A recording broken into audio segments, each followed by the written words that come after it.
Fantastic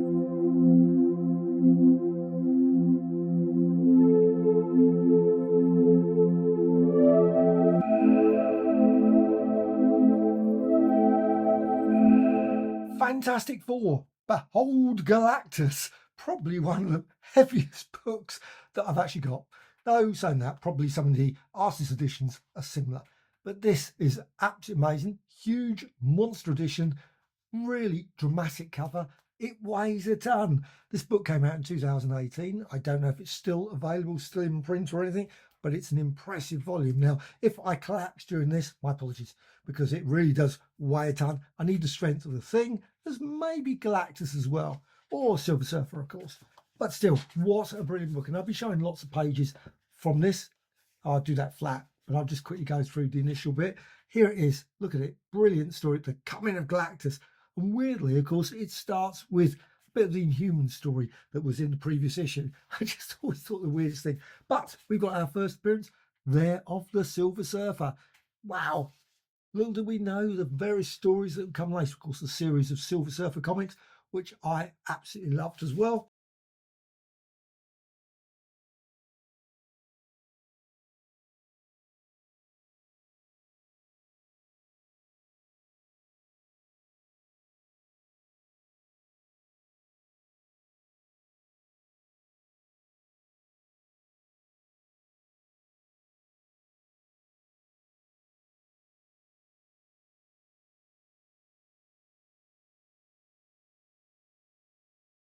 And you've got the scrolls there, and of course you've got the Watcher being involved. Now, I don't know what's going to happen in the film. I've yet to see it, so maybe the Watcher will turn up. I somehow suspect that isn't going to happen. But there you've got the Silver Surfer, the Herald of Galactus.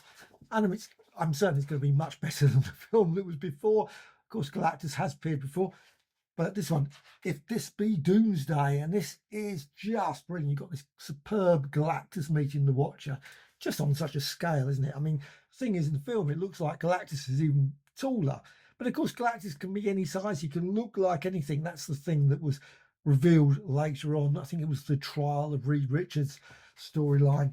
But it's just a brilliant classic tale, this one. And I think the scale also just makes it wonderful. And it doesn't really look too bad as well, because sometimes when a page is really blown up, sometimes you think, oh, it's going to look a lot worse. But it's not. The colours are really intense. And of course, I'm not going to put in too many spoilers how in this that Galactus is beaten. Of course, he's beaten. He's always going to be beaten.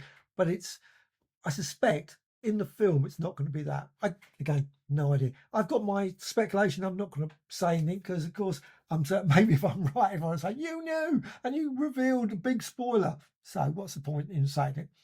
But it's just a brilliant tale. And of course, it's got a number of tales as well of Galactus. It's not just the first three, of course, the mega ones.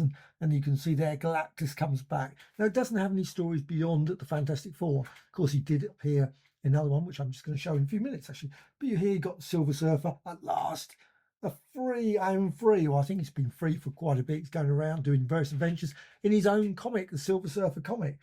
But the Silver Surfer did appear against the Hulk. Of course, he battled the Thing. I think it was about Fantastic Four issue 55, turned up again. But there's also other stories.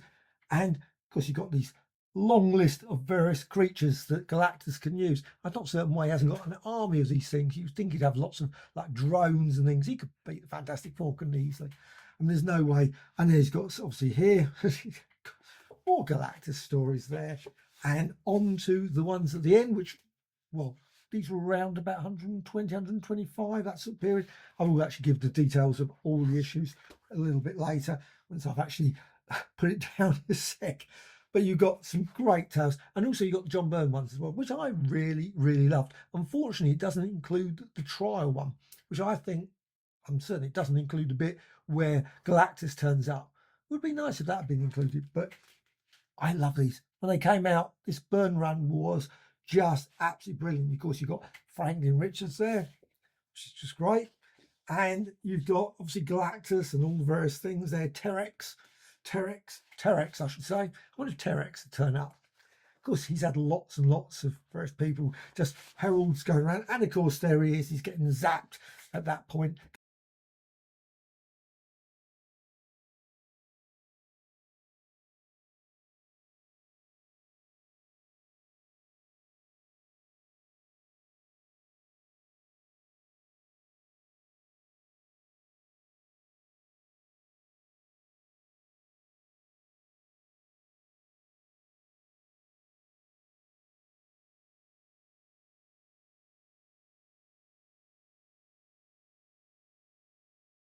Galactus, from a point where he was like completely unbeatable, now basically anyone can beat him, even probably the Squirrel Girl, as we know, that classic story. Again, unfortunately, that's not in here, but it does include some extras as well, which is really good. You've got on the back, you've got to see some stuff there, which is great. Obviously, some lovely pages. When calls Galactus, very small one, but in this case, it's nearly as big as a comic book itself. And you've also got the complete coming of Galactus, and you've got some of the covers, of course, the various ones from Marvel Greatest as well. And you can see there's some more lovely artwork there, and also the Marvel Greatest. I think it's a lovely book, but it is one that you sort of could use to sort of do a good workout.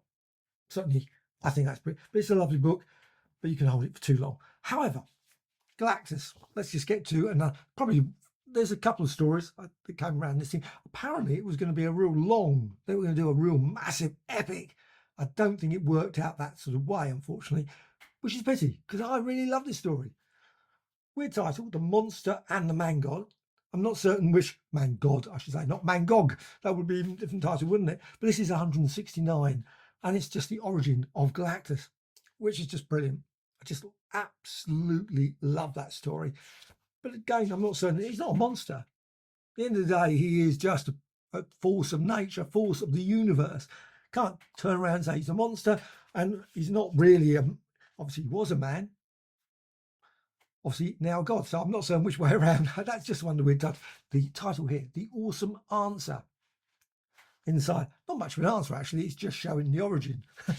But still, and you've got here, you can see there the origin where he's sort of discussing it. At this point, of course, he's perfectly happy to chat with anybody and anything on obviously some planet there. But he's at the start of our universe. He actually belongs to the previous universe, which is pretty cool that he can actually transfer through the universe, which is, personally, I think that would be very hard to imagine if you're part of, anyway. Not going to go speculate on that, but still, makes a great comic all the same. How do you, the power to shatter a planet? Well, I imagine that Thor could probably do a reasonable plan anyway, but there he is. Memory of a time, a life, a world, a loss forevermore. The now dead paradise of Tar. There was some great names as well, don't they? Look at that. Tar. And they're all floating around, obviously, but there's a disease. And of course, they can't cure it. That's always the way, isn't it? They're top scientists are working at it, but they can't do it. It's useless, hopeless. Nothing will escape the plague. And of course, they go off to the sun. But fortunately, because they go through the largest sun, I think, in all of the universe, that's pretty convenient. The largest sun in all the universe is right next door to his planet, but that's before the plague can reach us. And of course, then, a bit like, I suppose, Marvel Girl, the Phoenix, then we've now got the Watcher obviously observes, but he could do something, but of course he can't. And that is the classic story, but it's just a great story anyway. I just love this one. It's very tatty, been read and looked at many a time.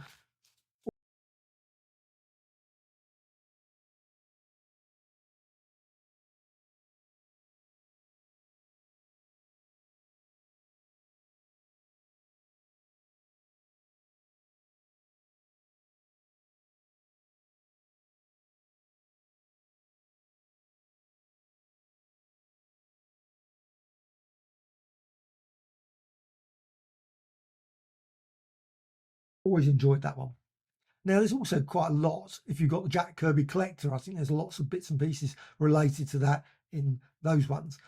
I haven't got any, but I have seen them over the years. And this is one of the issues that's in the massive monster size. I think they're called monster size ones. That's why I've always called it anyway. But you've got here Galactus Unleashed. And at this point now, he's obviously at a fairground. How the mighty have fallen. Instead of being at New York on top of the Baxter building, now he's unleashed and he's walking through the shops and probably the boutique going past there, and Woolworths as well. Pretty cool, isn't it? Woolworths there. Gifts. I wonder if he was going to buy anything there. Maybe not. But there he is. He's obviously battling away at Silver Surfer, and it's clobbering time. So I think there's a lot of running jokes on that one in the film, which I'm looking forward to. And there he is, obviously Galactus. He's gone from obviously the thing could barely move him in the first comics. Now to the point where you can just topple him. pretty easy, but I guess his powers maybe are weakening because he hasn't absorbed the planets or something, whatever, etc. All this sort of daft stuff. There he is, of course, smashing through that fairground. I hope he pays for it later on, of course. And maybe, well, obviously, the story, there's his ship as well. How careless. I don't think it's a very good idea. Could you think you'd have a couple of ships or maybe some sort of transport system that's slightly less than that? But still, for a being that's the most powerful being in the universe, or one of the most powerful beings, it does seem to be a bit of a careless manoeuvre and likely putting yourself at a bit of a risk. And there, obviously, there, I think that's the Human Torch collapsing into his hands. That's conveniently picked him up, or was just about to catch him, otherwise that would have hurt. And this, of course, the omnibus edition, which is absolutely brilliant as well. I love this one. The reason I point this one out, of course, it has got the classic coming to Galactus, and of course the other omnibuses. I think number 3 obviously must have this, but this is volume 2. Brilliant bit of artwork there. Of course, Jack Kirby, love that story. And then we got here again the classic meeting of the Watcher and Galactus. Again, I'm quite certain that is not going to be happening in the film. Maybe. Have you seen the film yet? You're going to go and see the film. I mean, I assume lots of people have gone and seen it in preview earlier on, but luckily I have completely avoided, as much as humanly possible, any of the comments online, all the sort of first reviews and those sort of things, because it would be just so annoying to actually see anything before I actually get to it. Now, Superman was completely different. I think I virtually knew the entire film before I actually got to see the film. So this time should be reasonably great. Anyway, to the book, what's actually included in that massive monster edition? It includes issue 48, 49 and 50, 74, 75, 76 and 77. So it includes a lot of stories, plus 120, 21, 22 and 123, as well as, of course, the John Byrne period 242, 243 and 244, which does mean it doesn't include, I think, the later one that was the Trial of Reed Richards, which I think was just one of those great issues, and one, unfortunately, I haven't got a copy of now, but I always thoroughly enjoyed those ones. So that is my wonderful monster size. Now, I assume that's the title. Is it king size? I'm not certain.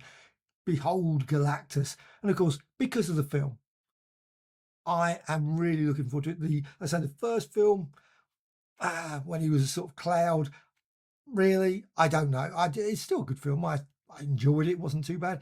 But this one really looks amazing from certainly all the bits and pieces I've seen. I can't wait to see it. I'm going to go and see it in our iSense cinema.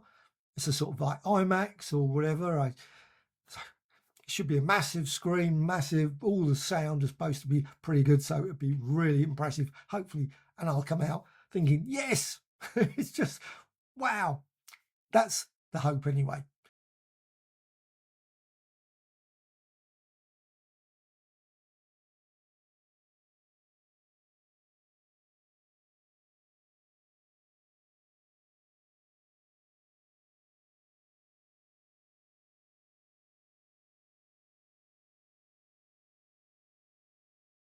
For many years before I got the massive Behold Galactus, this was probably the biggest way of seeing the Galactus story. Now, it doesn't include the full 48, 49 and 50, but it does include the Galactus story. This is the Marvel Treasury edition, the fabulous Fantastic Four, and this is number 2.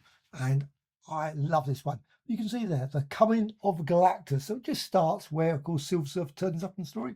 You've got the Skrulls, obviously hiding their system. They're far more intelligent than we are. We, of course, do not realise that they would be such a menace, and we have no ability to hide. Of course, we require the Watcher to do that for us, which is very convenient since he's not supposed to interfere in any way, but of course he does in this case. But it's still just a great yarn, and it's obviously oversized. It's not the size, obviously, the original comics. But for me, this was amazing. Now, of course, I saw the stories also in the UK Marvel Comics. I love those ones. They were in black and white then. So when I got this was just amazing. I'm quite certain at the time, maybe I thought, oh, I should go and buy 48, 49, 50. And they were probably reasonably affordable at that point. I don't know if they were or not. I can't remember the prices. I imagine they were still, at that point, very popular.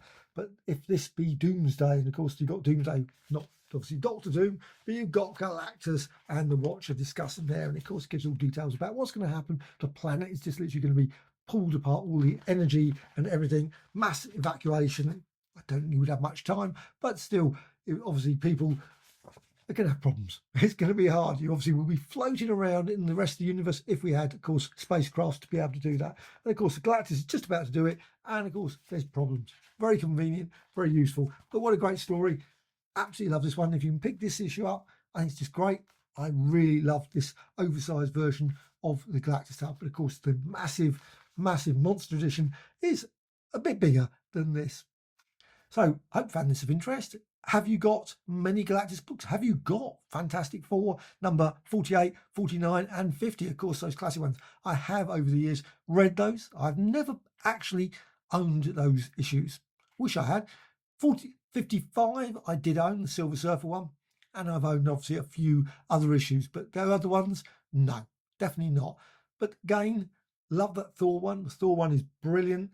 I don't think that Galactus has appeared in a vast amount of other stories. I stand corrected on that, I'm quite certain. Obviously there was the Squirrel Girl story, but there's not too many more. I can't think of, never like the X-Men or anything like that, as far as I'm aware. Don't know if he ever appeared in the Avengers. The Hulk, Spider-Man, I'm not certain. He might have appeared in Spider-Man, I don't know. I guess obviously he appeared obviously in the Infinity Gauntlet, those sort of things. There's loads of great stories that have had Galactus, so great character, one of those sort of, like I say, a force of the universe, and brilliant invention, creation of Jack Kirby. So, are you going to go and see the film? Have you got that book? Are you going to buy that book? Have you got the omnibus edition? Because sometimes I think that book is a bit too big. Maybe it's not for everyone, but I love it. And a like or dislike, always appreciated. Also, please subscribe to the channel. Bye.